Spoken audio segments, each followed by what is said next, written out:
Good afternoon. How are you all doing? It is a glorious, glorious Saturday. What y'all up to? How was your weekend? Your week, excuse me, and what you been up to? I tell you, this has been a wild week for the church, for the country, for everyone. It's just been a wild week. Well, for me, I am focused on these Epstein emails, and I'm still focused on the Epstein case. And then I remembered something from when I was a teenager. And now I want to pose a question to you all that I would like for you to, number one, answer, number two, ask someone else, right? So the first question is, do you recall being between 14 and 16 years old and adult males looking at you in an improper way? Okay, even though it's very obvious that you are a teenager between 14 and 16 years old and a grown man looking at you in an inappropriate manner or lens. Okay, but comment below if you know or you experienced it, yay or nay, either way.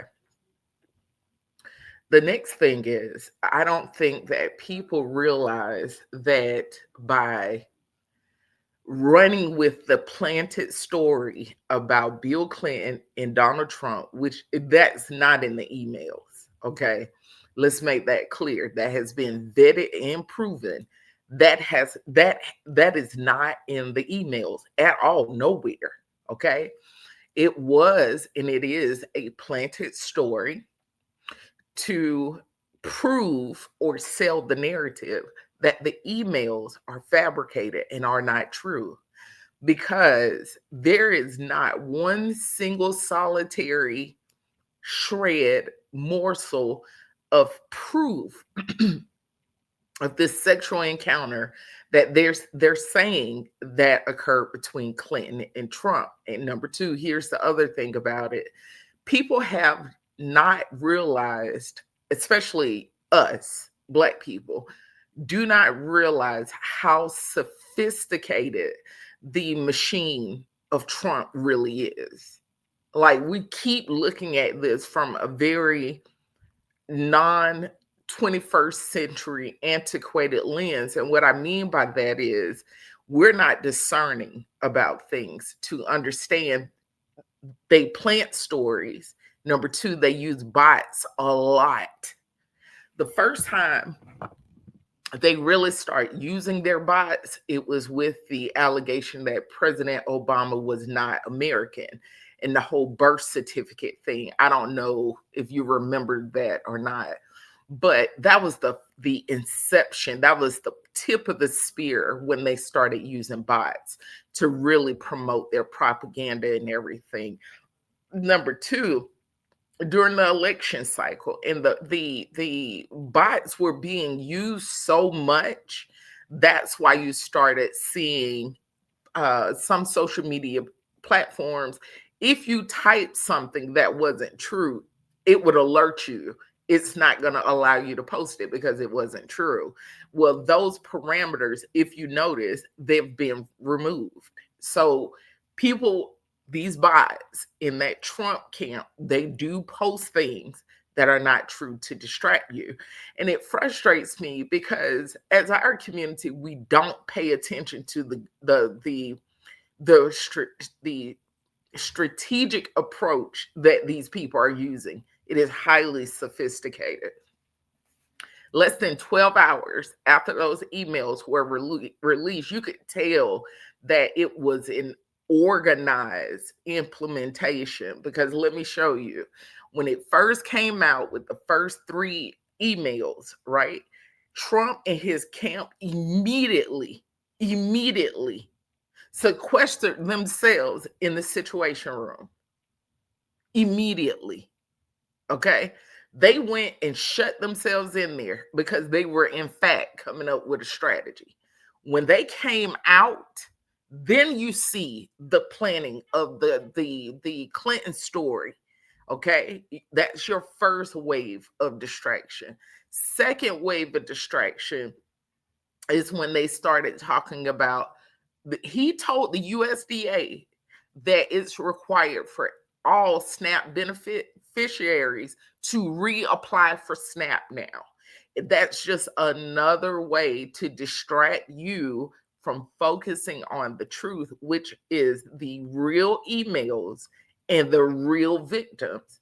And people are saying, well, no, if they find out he was gay, then they that'll make some of his supporters turn. You don't understand. By focusing on the homosexual lens, all they're going to say is, oh, they're saying that because they're immoral, they're corrupt over there, they're the ones who love the transgenders. See, they're the ones who all into the gay stuff. So why are they shaming him? That causes them to defend him harder. But what will turn them on him is one thing and one thing only: those children. Those victims being children is the only thing that would for certain turn them on their heads away from him. That's without a shadow of a doubt, because they do not play when it comes to children. And so that's why you saw Meghan Kelly take this approach of, well, it's not like they were, under the double digits age. Like, they're not little kids. So she was trying and paid to float this narrative like there's a difference between an 18-year-old and a 15-year-old, 16-year-old.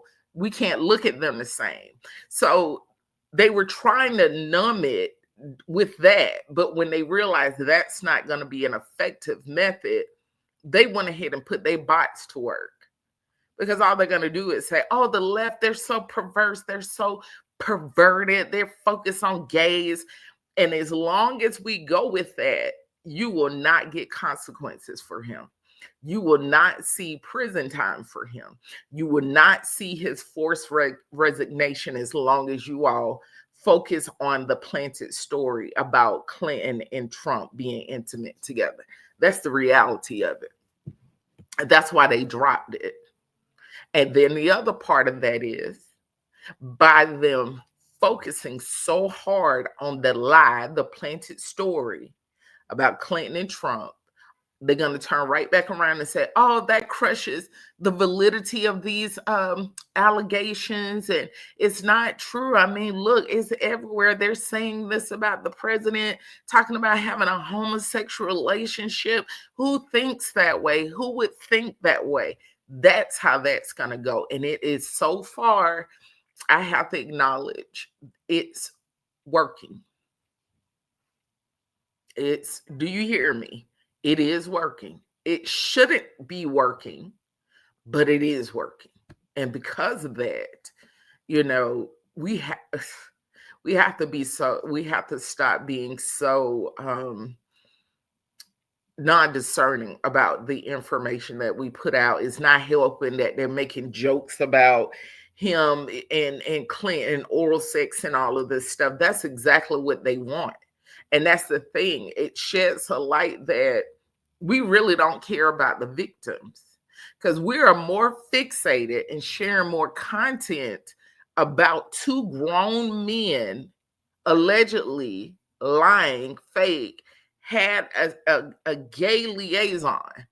We're focused on that more than the actual victims. Another thing about this situation, unlike other situations, these people are not responding by trying to shut up victims. They're not doing that.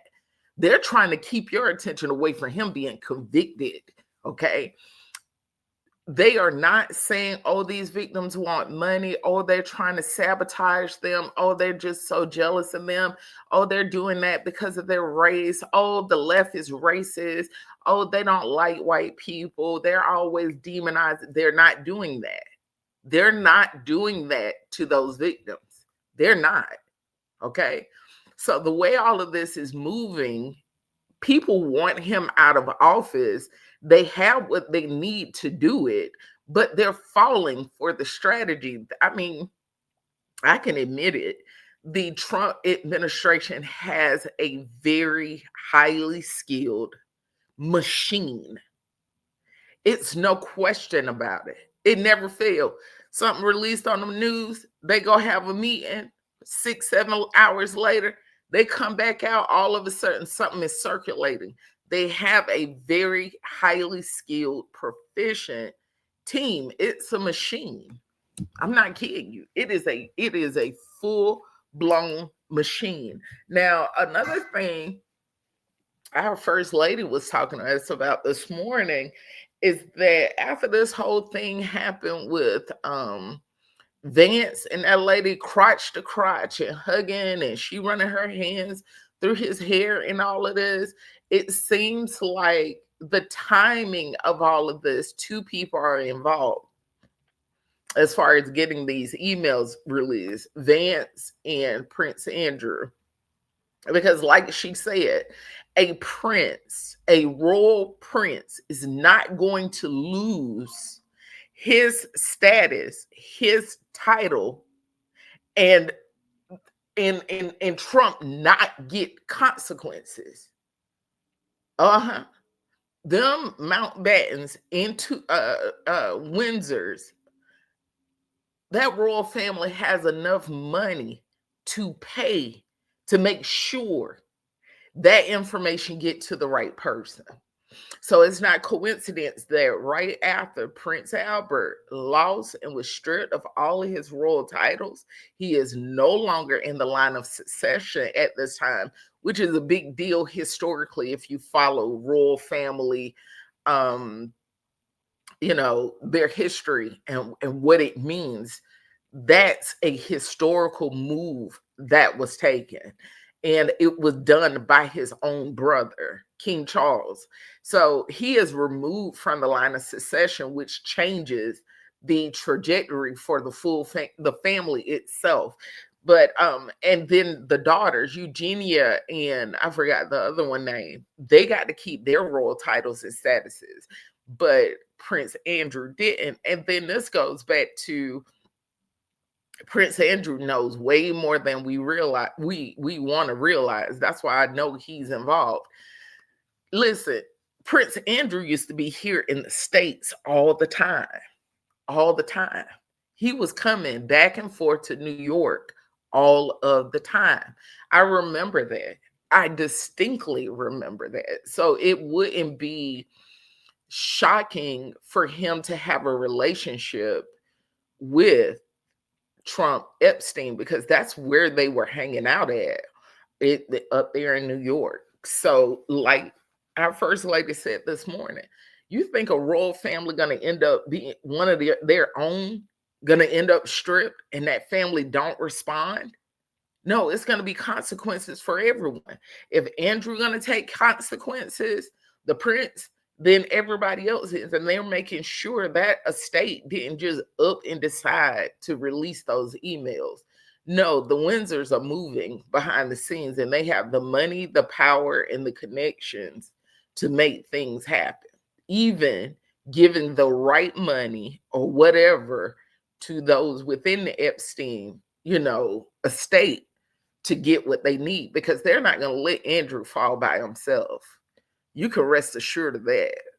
They're not going to have that. No, they're not at all. And his relationship with Prince Andrew goes all the way back to the 90s, when he was coming in and out of New York all the time, so that's my take on that. I just wish as a community we were more observant and logical and rational in how we look at what's really going on with something like this, because if this isn't managed properly, he's not going nowhere, which they're doing a very, very good job of making that happen, because the public not paying attention to the moves they're making. Number two, it put our teenagers and our young people at risk of sexual violence and sexual exploitation, because it was set a bar that adults dealing with children, it is okay. And it's not okay, because no matter what their bodies look like developmentally, they are children. Any neurologist would tell you about why and how a teenager's brain work and why they do some of the impulsive behaviors that they exhibit is because the chemicals in their brain, it is like an adult, but their skull size is still that of a teenager.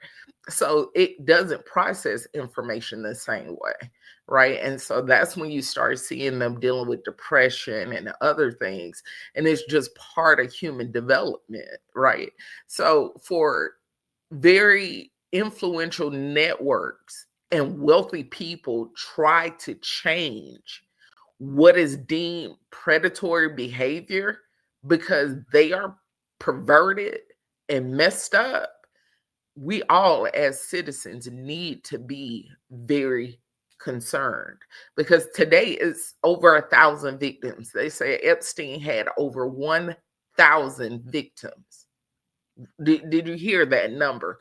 Over 1,000 victims. It's 1,000 today, and tomorrow it could be your loved one, your grandchildren, your church member.